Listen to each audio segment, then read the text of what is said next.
The studio lights hummed faintly above the panel set as the countdown reached 0. Jasmine Crockett, sharp-eyed and poised, sat among a lineup of political commentators. The topic was mundane, youth disengagement in politics, and for 20 minutes, it played out as expected, recycled talking points, a surface-level debate, and a few tepid jokes that earned polite laughter. But Jasmine's fingers tapped steadily on the table. Her silence coiled like a spring. Then came the offhand remark. Someone joked that perhaps one day, Barron Trump might run for office. The laughter came again, hollow this time, like a shared script everyone knew by heart. Jasmine looked up, and in her eyes, something shifted. Calmly, she said, "I don't think that's funny." The studio went still. The host blinked. The former senator froze mid-sentence. Her voice, still composed, now carried a sharper edge. When students in ordinary Discord chats get handcuffed for less, why does a Trump name grant immunity? A flicker of confusion passed across the host's face, as if he'd lost control of his own show. Jasmine reached to her side and laid a manila folder flat on the desk. A hush descended over the studio. She opened it. Colored Discord logs, screenshots, threads, timestamps, a NATO briefing template. The words came like daggers, classified documents, gaming aliases, a private server tied to Mar-a-Lago. Every file has been verified by 2 independent cybersecurity firms, she said, meeting the analyst's skeptical glance with steel in her gaze, including one used by the GOP during the 2020 election audit. Her tone wasn't performative, it was clinical. Devastating. The broadcast was live. The reaction was immediate. By the time the segment ended, 15 seconds of her final line, "I'm not accusing him of a crime. I'm accusing the system of hypocrisy," had gone viral. Twitter, TikTok, YouTube, every channel buzzed. The name Barron Trump trended worldwide. And somewhere, backstage in Palm Beach, a teenager watched the fallout erupt in real time. His suit felt tighter, his breath shallow. The small monitor showing replay after replay of Jasmine's folder hitting the table like a war drum. He asked the only question that could form in his panicked mind. Did she show it? And then his legs buckled. The clip of him collapsing, ashen-faced, confused, frightened, surfaced within an hour. But if the world watched a teenager shatter under the weight of sudden exposure, it paid less attention to what didn't shatter, the evidence. Or rather, the illusion of it. For buried beneath Jasmine's explosive performance was a troubling truth. The files, the server traces, even the damning aliases, none of them definitively proved Barron's guilt. Not then, not now. What they proved, undeniably, was that a breach occurred. Yes, Discord servers discussed sensitive material. Yes, private networks at Mar-a-Lago showed irregular traffic. But from metadata alone, identity is not a certainty, it's a suggestion. One wrapped in narrative and inference. And narratives are powerful, especially when they confirm what people already believe about the powerful. Behind the scenes, even Jasmine's own cybersecurity team had hesitated. One firm admitted that while the logs matched IP addresses linked to Mar-a-Lago, there were at least 6 other users accessing that same VPN node. Another report quietly noted that Bital, the alleged gaming alias tied to Barron, had also been spoofed twice, once from a residential IP in Ohio, another from a node in Warsaw, Poland. But in the rush to reveal the rot, nuance didn't make the cut, not when a teenager with a famous last name made for easier headlines than examining systemic oversight. The media latched on to Jasmine's framing. She brought receipts. One MSNBC anchor declared, "This wasn't conjecture, this was proof." But was it, or was it a carefully orchestrated moment, built on inference and performance, timed for maximum impact on a news cycle hungry for spectacle? Barron's team, stunned at first, scrambled. Lawyers reviewed the Discord transcripts and noted something odd. Several of the screenshots had inconsistencies in font rendering, a telltale sign of screenshots taken from mock-up environments. More concerning was that none of the alleged chats contained the name Barron, not even obliquely, only the alias, and the assumption Beetle was a name he had used once, publicly, in a livestream 3 years prior. Playing Minecraft with friends? After that, he changed his handle. Why that alias was revived, and how it ended up connected to discussions of NATO intelligence became the key question, and no one seemed interested in asking it. The assumption had taken root, and so did the damage. At school, younger students whispered behind his back, "Spy kid," "Treason baby," teachers, once friendly, now looked away in awkward silence. Paparazzi hounded the gates of Mar-a-Lago. Protesters gathered, commentators speculated endlessly. And yet, through it all, Barron Trump remained silent, not because he had something to hide, but because anything he said would be twisted. To deny was to look guilty. To speak up was to escalate. He was caught in a vice of public narrative, one he hadn't asked for and could not escape. His parents, seasoned veterans of scandal, urged calm, but Barron was not them. He was 19, still learning to navigate adulthood, let alone national backlash. In private, he began to spiral. Anxiety took root. The collapse on live TV wasn't dramatics, it was real. Hyperventilation, blurred vision, tremors, the trauma of accusation without proof. Still, even as his world cracked under pressure, investigations behind the scenes began pulling at threads Jasmine had left untouched. A group of cybersecurity researchers, independent from both political camps, dug deeper into the server logs. What they found was subtle, but important. Two versions of the logs existed. One, sanitized and color-coded, the version shown on air. The other, raw and unfiltered, housed far more than what the public saw. Embedded in the raw logs were administrator edits. Someone had highlighted user handles, annotated timestamps, even grouped messages for narrative clarity, all of which, while helpful for storytelling, raised red flags in forensic integrity. In a quiet memo circulated among analysts, the lead researcher wrote, "This would never be accepted as evidence in a court of law." Still, the spectacle continued. Jasmine launched a town hall tour. She uploaded a flash drive to the press. Her team leaked clips, held midnight events, created cliffhangers. She called it a reckoning. And for many, it was, but for Barron Trump, it was something else entirely. A trial without due process. He hadn't spoken. He hadn't been contacted by investigators. He hadn't even been shown the raw files before they hit the airwaves. What he had received were threats, panic attacks, and a nation convinced of his guilt without a single verifiable login tying him to the breach. Not one. The headlines multiplied like wildfire. But buried beneath the frenzy, the quiet work of dismantling assumptions had already begun. One former NSA analyst, compelled not by politics but by principle, reached out discreetly to Barron's legal counsel. He'd reviewed the Boise broadcast clip and recognized something only a trained eye could catch. One of the Discord screenshots had visual metadata inconsistencies, the kind that appeared when content was reconstructed, not captured live. His encrypted message was blunt. This isn't how you handle digital forensics. At first, the team had hesitated. Was it bait? Another trap in a scandal built on speculation. But days later, his findings were confirmed by a second independent lab. The message threads Jasmine had presented on air, though dramatic and colorful, bore hallmarks of having been reassembled from various sources, legitimate logs spliced with decontextualized lines from unrelated chats, all painted with the brush of implication. One log featured a message timestamped to a Discord update that hadn't even existed until 2 weeks after the date listed. Another showed a server admin tag next to Beetle's alias, something Barron's team knew he had never held. The evidence had holes, small ones, but damning in a world where perception now reigned over proof. Yet, for the public, these technicalities were lost. All they remembered was the moment Jasmine slid that folder across the desk, the thunderclap silence that followed, the implication that someone with power had once again escaped justice. It didn't matter that the accusations hadn't been tested. It didn't matter that no direct connection had been made. The story had been written, and the nation read it aloud in a chorus of righteous fury. But for those willing to look closer, contradictions had begun to surface. Perry Saldana, the former Kushner consultant named as the login enabler, had quietly retained a high-powered legal team and issued a statement through a third-party channel. In it, he claimed he had never configured any system access for Barron Trump, directly or indirectly. He acknowledged his involvement in Mar-a-Lago's IT infrastructure. Yes, but insisted that what had occurred was far more complex than what the public had been told. There are other names, he said cryptically. Names that didn't make the folder. His lawyer declined further comment. Meanwhile, a whistleblower from Jasmine's own cybersecurity task force, one of the interns involved in compiling the data, began reaching out to trusted journalists under conditions of anonymity. Her messages were cautious, guarded, and deeply conflicted. She admired Jasmine's crusade. She believed in accountability. But she'd also seen the pressure behind the scenes. She spoke of a folder filled not just with evidence, but with gaps, guesses, and curated moments designed to land like punches. It was powerful TV, she admitted, but it wasn't the full story.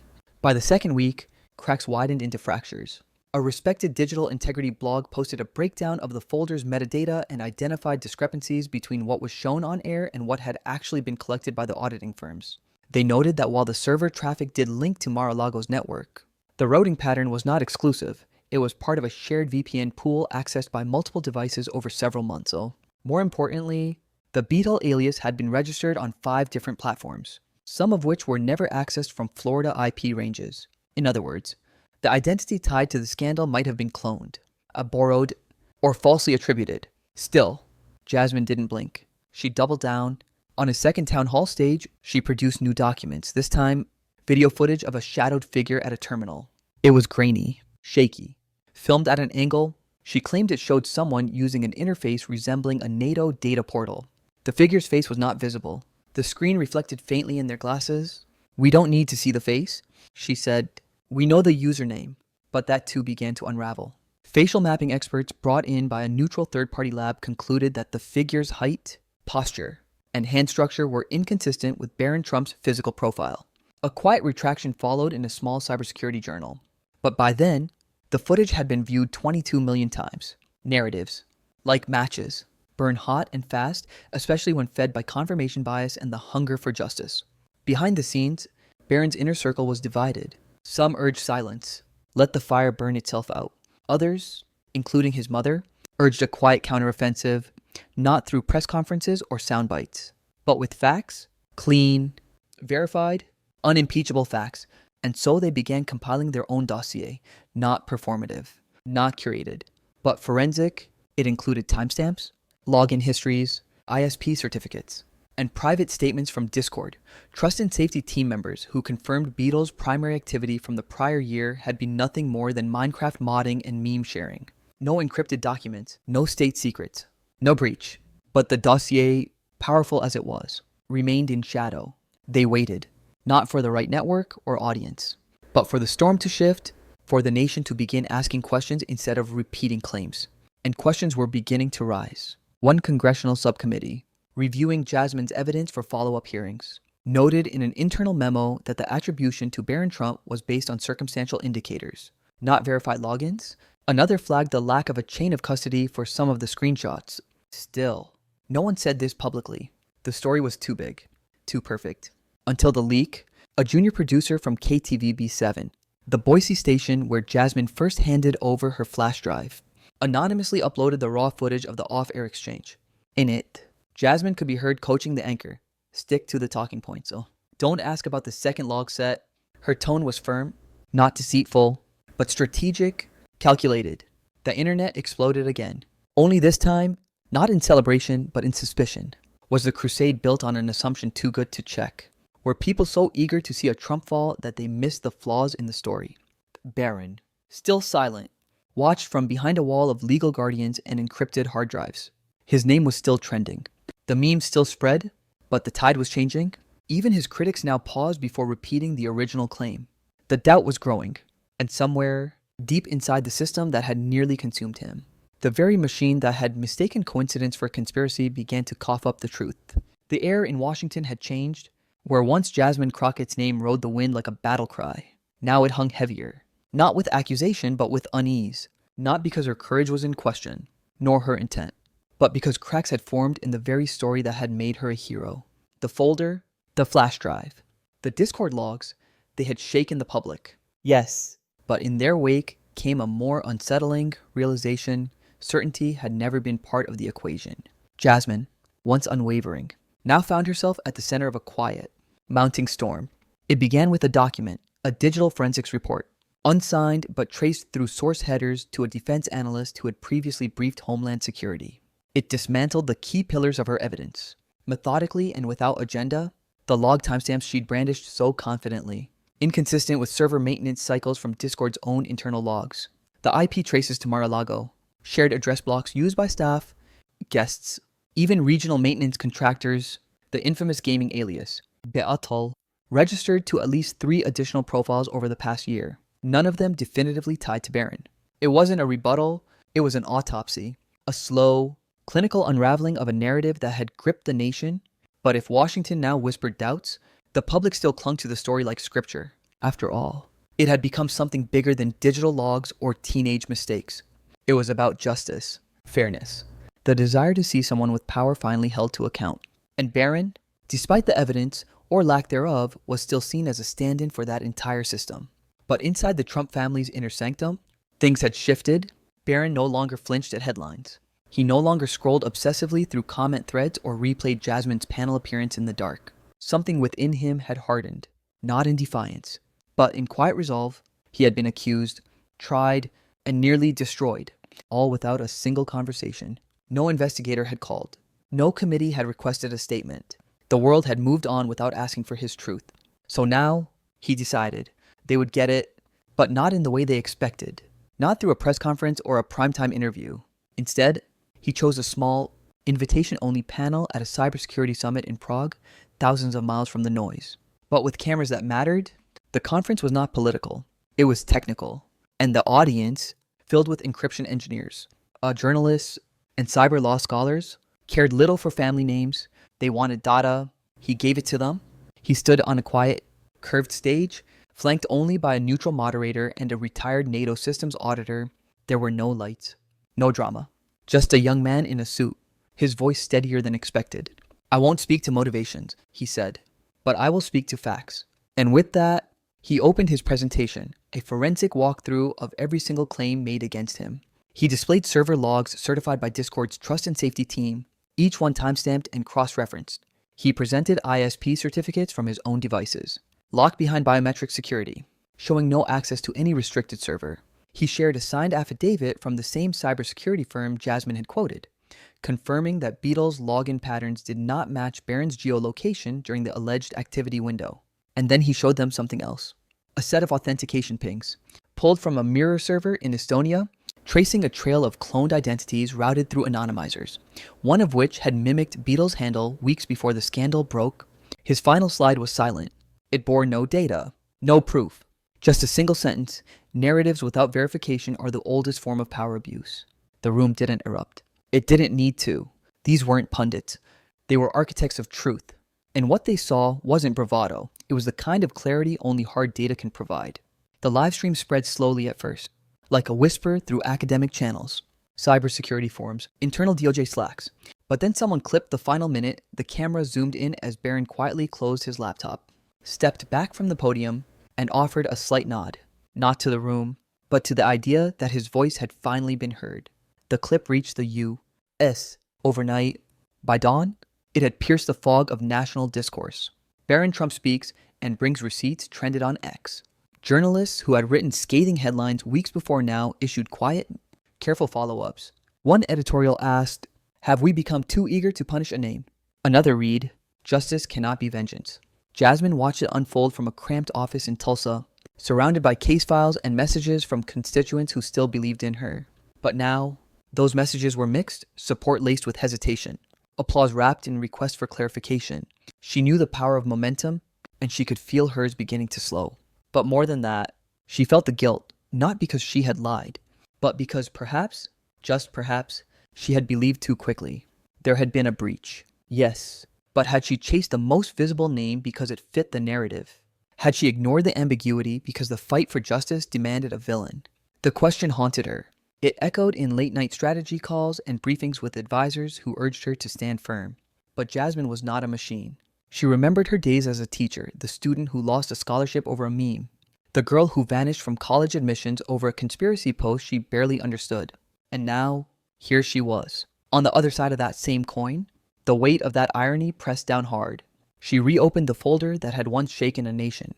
Line by line, she reread every log, every annotation, every cross-reference, and this time, she saw what she hadn't before: the gaps, the assumptions, the pieces that had seemed so concrete when lit by righteous fury now looked brittle in the sober light of doubt. She didn't cry, but she did sit in silence for a long time. Outside, reporters still chased the next headline, and political rivals prepared for hearings that might never happen. But inside that room, Jasmine made a decision. If she was going to stand for justice, she had to stand for it even when it meant admitting error. Even when it meant shifting the spotlight from one face to the faceless systems that allowed breaches, that ignored alerts, that buried audits in bureaucratic folders labeled irrelevant. She wasn't finished, not even close. But now, the story would change because the story had to be true, or it wasn't worth telling at all. She stood alone in the early morning light. Her reflection stretched across the polished marble floor of the Capitol's South Wing. Jasmine Crockett, the firebrand congresswoman who had once ignited a nation with a folder and a voice. now held in her hand something far heavier, a sealed envelope containing her formal request to reopen the House Cybersecurity Subcommittee hearings. Not as a prosecutor, but as a witness, it was a move few expected. Her advisors had urged her to pivot, to defend the broader truth of systemic injustice, to let the noise surrounding Barron Trump dissolve into the larger cause. But she couldn't, not now, not after what she'd seen. In the days following Barron's presentation in Prague, a torrent of evidence had flooded private channels, server logs, metadata trails, and internal Discord moderation reports, all confirming that Beadle had been impersonated, cloned, and mimicked by unknown users weeks before Jasmine's folder ever went public. Even the famed NATO screenshot, once a crown jewel of her case, had been traced to a mirrored training portal leaked months earlier in a separate breach and falsely tied to the handle that would soon become infamous. The revelation didn't invalidate her cause, but it reframed it. This wasn't about Barron. It never should have been. It was about a digital architecture so riddled with ambiguity that anyone, even a teenager with a recognizable name, could be caught in its current and pulled under. And it was time she said that out loud. So when the hearings resumed, Jasmine didn't enter with thunder. She entered with clarity. The committee chamber buzzed with tension. Across from her sat the same lawmakers who had once lauded her courage and now studied her with guarded eyes. Cameras lined the walls, the press perched like hawks, pens poised. She didn't flinch. When I presented evidence implicating Barron Trump in a cybersecurity breach, she began. I believed I was confronting a system that protected the powerful, and I still believe that system exists. But I must also say this, belief does not replace verification. The room stilled. Some expected evasion. They received honesty. Jasmine continued, outlining not only the flaws in the attribution, but the failures of the oversight mechanisms that had allowed the breach to occur in the first place. She called out the ignored server flags, the abandoned cybersecurity audits, the failure of federal alerts to reach Mar-a-Lago's IT team, and the broader culture of selective enforcement. She held the folder in her hands again, not as a weapon, but as a symbol of a system too eager to chase certainty before truth. My mistake, she said softly, was assuming that the most visible name was the most responsible actor. That assumption hurt someone who may have done nothing more than exist within the blast radius of privilege. Her words did not absolve the larger inequities. They did not undo the stories of the students she had once defended. But they did something else. They widened the lens. No longer was this a tale of one guilty name. It was the anatomy of a system where ambiguity became ammunition and justice was often replaced by spectacle. Barron, watching from afar, saw the hearing not as vindication but as closure. He had never wanted the spotlight.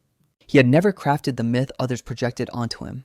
But now, for the first time, the story being told matched the reality he had always lived. Awkward, brilliant, often isolated, and now tempered by an experience that had nearly shattered him. In the weeks that followed, the national conversation began to change. Editorials once brimming with condemnation now asked deeper questions. How many times had the system failed in both directions? How many innocent students, workers, citizens had been wrongly accused by machines that didn't understand context? How many privileged names had slipped through the cracks because the system looked the other way? Jasmine's office introduced bipartisan legislation aimed at mandatory cybersecurity transparency for all government-linked residences, including those of former officials. It passed the first round of committee review with unexpected speed. Another proposal, dubbed the Digital Due Process Act, sought to require independent verification of any cyber evidence used in public investigations or congressional hearings. This time, no one called it performative. Meanwhile, the Justice Department launched its own internal review, not of Barron, but of the initial cybersecurity response. They found that a flagged alert had indeed been buried in a spam filter, one that could have led investigators to the real source of the leak, a now deactivated terminal operated by a Mar-a-Lago maintenance subcontractor. Hired just months prior and since vanished, his access credentials, they discovered, had been passed through a messaging board, cloned, and rerouted through VPN networks across Europe. The Beetle alias, long presumed to be Barron's, had been the cover, not the culprit. The final report, released quietly one Friday afternoon, concluded that while classified material had been referenced in online spaces, no direct link to Barron Trump could be established, nor was there any indication he had knowledge of or participated in any breach. No charges, no formal reprimands, just silence and official acknowledgement that justice, once inflamed, had nearly burned the wrong person to ash. Public reaction was mixed. Some clung to the original myth, others pivoted, now calling Barron a victim of political overreach, But those closest to the heart of the matter knew this wasn't about heroes and villains. It never had been. It was about a system of power and perception, about what happens when narrative outweighs nuance, when guilt is inferred from association, and when accountability is demanded before evidence is even understood. Jasmine, now seasoned not just by lawmaking but by humility, resumed her work with renewed precision. Her next town hall didn't feature a folder, a flash drive, or a dramatic reveal. It featured a circle of chairs, ordinary citizens, and a simple prompt: tell me what the system got wrong. The stories poured out. Wrongful suspensions, arrests over emojis, immigration status revoked over a misinterpreted joke. She listened, not with the fire of fury, but with the calm resolve of someone who knew that justice, to endure, must be accountable not only to the powerless, but also to the truth. And Barron, he returned to school, quietly, without statement or spectacle. A few students glanced up. Some nodded. None laughed. He resumed his coding projects, his AI studies, his late-night modding work with a small team in Denmark. And though he rarely posted, one night, months after the hearing, he uploaded a short message to his old Discord server. No fanfare. Just 7 words: still here. Still learning. Still not silenced. That message spread too, not with the fire of accusation, but with something slower: respect.